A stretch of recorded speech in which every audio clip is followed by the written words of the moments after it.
Did you know your Samsung phone lets you set any song as your ringtone in under a minute? Most Galaxy users have no idea. Here's how in One UI 9. You can use any song or downloaded MP3 as your ringtone on One UI 9. No third-party apps needed. Open the app drawer and tap Settings app. Tap on Sounds and Vibration. Tap Ringtone. You can see the default ringtones list here.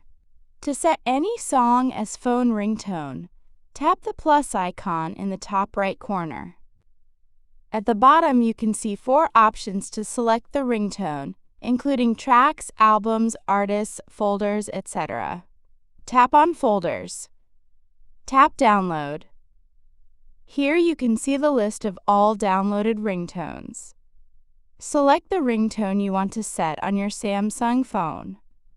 Tap Done in the top right corner. Go back to Ringtone Settings, and you can see your selected MP3 tone set as custom ringtone to your Galaxy phone.